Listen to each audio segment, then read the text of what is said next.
Hi there, it's David Young, the Resourceful Coach, and what we're going to talk a little bit about today, I've had a lot of people asking me to do this video, which is talk about the rhythm and tempo of my swing and talk a little bit about the length of my swing.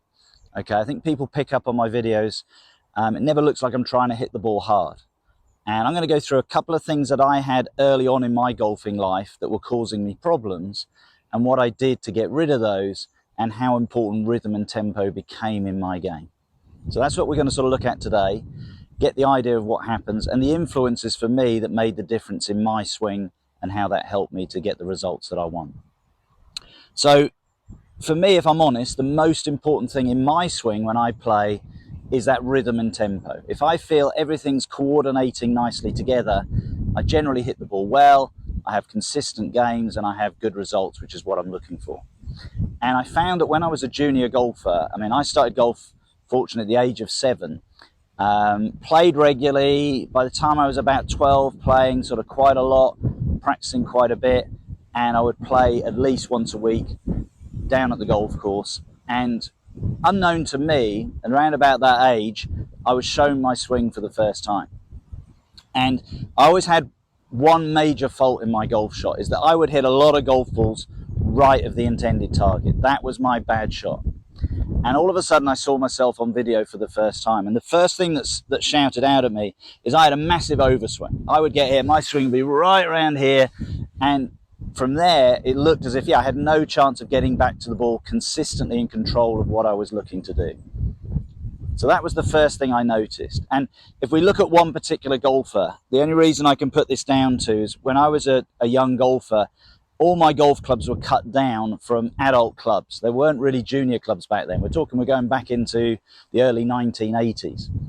And I look at a golfer now, John Daly, and the same story I believe happened for him, is that as a junior golfer, he was given adult clubs. The weight of them controlled him and he ended up creating that overswing. Unlike John, who carried on with that swing, I decided I needed to make a change. So that was the first fault I saw on the video. The second thing we were taught back then was the first movement had to be quite an aggressive hip movement, moving forwards and rotating through. And that felt like my whole swing, it was very difficult to get in sync. So when you had these two faults, this massive overswing and then this sudden drive of the hips, the club got sort of left behind and I was inside and my bad shot was a massive push out to the right. And that was my bad shot. And then it turned into probably a bit of a hook. They were my two really bad shots. So when I saw that swing for the first time, I sort of looked at it and I sort of went, I've got to make this swing shorter. And as I did, I found then I started to get a better control in what I was doing. And around this time, so we're talking probably mid-1980s, the top golfer in the UK was a guy called Faldo. And Faldo had just made this massive transformation in his golf swing. And I started to watch his swing. And I started to look at the rhythm and the tempo in his swing, and that's what made the difference for me. And probably as time went on, I looked at golfers with very easy-looking golf swings, as in probably the next influence was Fred Couples. So they were probably the two most important swings for me to look at. And also what I found, and this is really important, if you're having lower back trouble, especially if you were brought up, I'm 52 now, and you started playing golf as a junior golfer, I have tremendous issues with the lower part of my back, and I'll put that down to what I was taught to do, that sort of drive of the hips and that feeling that I was sort of trying to force that through. And your body's sort of been asked to do two things. It's moving forward and it's turning at the same time, and the body's not really designed to do that. So watching Faldo, you saw this sort of very easy rhythm, and the first thing I saw, I'm just going to turn this way on the camera, is that you saw this swing that sort of went up and then it just had a very gentle, it looked to me like a gentle drop. And what I started to see in his swing was the fact that as his arms dropped, it's as if his right elbow sort of connected to his hips, and then his hips and his body just turned through the ball. And this is one of the most powerful things I will say to you. If you only get one thing out of this video, I watched his swing and learned his rhythm and tempo. And I used to imagine he was doing it for me. And we learn more things in life by copying things. And I found that was the best thing to do. Now, then I had Fred Couples' swing, and Fred, if you think about Fred's swing, he had this very sort of steep takeaway and then he just dropped down. And that was good for me, because remember what I said is in my swing, if I did anything with this overswing and then my body, I'd get trapped in here. So I now combined these two feelings together. It was very much the Fred Couples steepness with the Faldo sort of drop of the arms and then the coordination to my hips. And I'd say that's the biggest thing. When you're hitting golf balls, it's making sure you get that sequence of events working correctly. And always for me, it was the transition of the start of the downswing. And just by imagining Faldo swing and generating that idea from there, I could sort of feel now as I came down, I wasn't trying to really drive the hips quickly. It was as if now I got this connection. My arms would come down, connection to my hips. And I always feel when I watch good golf swings and I feel it myself in my swing, when I get that connection, it's the rotation of the hips that actually hits the ball. It's sort of like the center of my body that turns everything balanced through the ball. And that's what I'm feeling in my swing. So that's what I'm sensing as I'm playing the shot, is to feel that movement.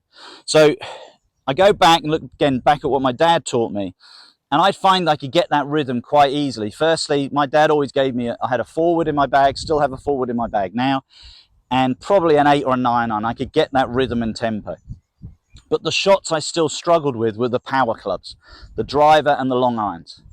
And I found that was where it became very, very awkward, because I could easily go and practice the 8 iron, I could go and practice the forward, because mentally I think the forward, I was just thinking, I've just got to pop it down the fairway. There was a club that was more powerful. I felt I had to hit that harder, but I never did that with the fairway wood, and I never did it with the mid to short irons. And I'd still say to this day, my best part of my game is probably from 130 yards in. That's where I get my best results. So what did my dad tell me to do? Well, my hybrid now is one of my favorite clubs, but what he said was, if you're not very good with the long irons, practice them. Because he said, if you can get good with them and you can find that rhythm and tempo with the club that you're not getting it with, you'll find then the others will become easy. And back then we had clubs that were like old 2 irons, really small heads, and he just went in the garage, found this 2 iron and said, go and learn how to hit that. And because I wanted to be a really good golfer, you did it. Okay, you didn't look at it and go, Dad, what are you doing? That's horrible. You looked at it and went and practiced with it. And back then, my sort of probably 6 iron, 5 iron, 4 iron, 3 iron, that's what we had in our bag back then. They weren't great, but by practicing with the 2 iron, all of a sudden now, what I've got now is my 5 iron became quite easy. And I found I could sort of create that rhythm. I had that picture of Faldo, there and down. And I still, to this day, there's a shot I played, I can remember playing in a professional competition. I was probably only about 18. And it was at Ipswich Golf Club, Purtis Heath it's also called. And I had a wedge going into the last hole. And I wasn't going to win the event. I wasn't going to do anything. But it just felt, I was probably just over 100 yards away. And it felt like Faldo did it for me. It felt like that rhythm was amazing. Bang. And I hit this shot and it went one bounce up to the hole, span to about 2 feet. It made birdie. I think I shot 2 over on the day. But it's amazing how, we're talking 35 years on, I still remember that shot. And if I lose that tempo, I go back to that thought of swing, whatever the club.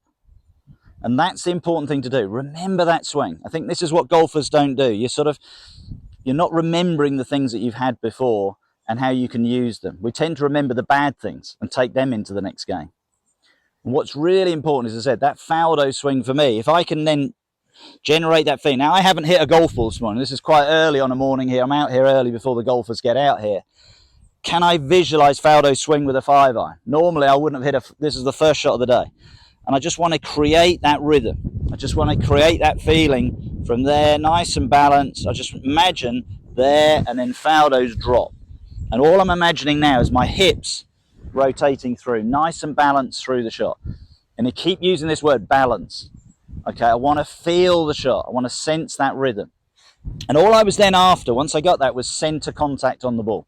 If I struck the ball well, then from there I learned how far I hit each club, and that became my game. And it was good enough to become a professional golfer.